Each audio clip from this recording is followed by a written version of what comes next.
இஸ்லாமிய அறிவு என்று கூறப்படும். பாடம் 1. நாம் யார்? நாம் முஸ்லிம்கள். நம்முடைய மார்க்கம் என்ன? நம்முடைய மார்க்கம் இஸ்லாம். இஸ்லாம் எதை கற்றுத் தருகிறது? அல்லாஹ்வை வணங்குவதற்கு தகுதியானவன் முஹம்மது ரசூலுல்லாஹ் திருத்துறை இருக்கின்றார்கள் என்று இஸ்லாம் கற்றுத் தருகிறது. இஸ்லாமின் கலிமா எது? லா இலாஹ இல்லல்லாஹு முஹம்மது ரசூலுல்லாஹ்.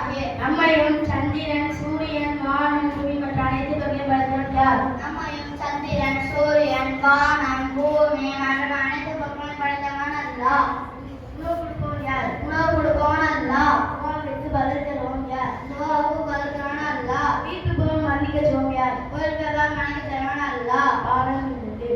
நாம் யாருக்கு முன்னால் தலை வணங்க வேண்டும்? நாம் அல்லாஹ்வுக்கு முன்னால் தலை வணங்க வேண்டும். திருக்குர்ஆன் யாருடைய வேதமாகும்? திருக்குர்ஆன் அல்லாஹ்வுடைய வேதமாகும். திருக்குர்ஆன் எதை கற்றுத் தருகிறது? இப்போலாக மறுவுலக மற்றும் அனைத்து நன்மை திருக்குர்ஆன் கற்றுத் தருகிறது. அதற்கு பிறகு மறுபடியும் உயிர்த்தெழுதல் படுவோம். ஆம், மனது பிறகு உயிர்த்தெழுதல் படுவோம். மலக்குகள் என்று யாருக்கு சொல்லப்படும்? ஒருவர் படைக்கப்பட்ட படைப்புக்கு மலக்குகள் என்று கூறப்படும். மலக்குகள் எத்தனை பேர் இருக்கின்றார்கள்?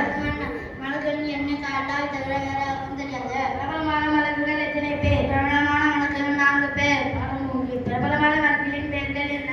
ஹஜ்ரத் ஜிப்ரீல் அலைஹிஸ்ஸலாம், ஹஜ்ரத் மீகாயில் அலைஹிஸ்ஸலாம், ஹஜ்ரத் இஸ்ராஃபீல் அலைஹிஸ்ஸலாம், ஹஜ்ரத் இஸ்ராயில் அலைஹிஸ்ஸலாம். இஸ்லாமின் கடமைகள் எத்தனை? இஸ்லாமின் கடமை 5. கலிமா, தொழுகை, நோன்பு, ஹஜ், ஜகாத்.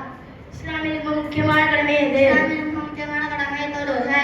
எந்த மாதத்தில் நோன்பு நோற்பது கடமை? ரமலான் மாதத்தில் நோன்பு நோற்பது கடமை. முஸ்லிம்கள் ஹஜ் செய்வதற்கு எங்கே செல்ல வேண்டும்? மக்கா முஹர்ரமா செல்ல வேண்டும். 4 மதுஹப்கள் யாவை? ஹனஃபி மதுஹப், ஷாஃபி மதுஹப், மாலிகி மதுஹப், ஹம்பலி மதுஹப்.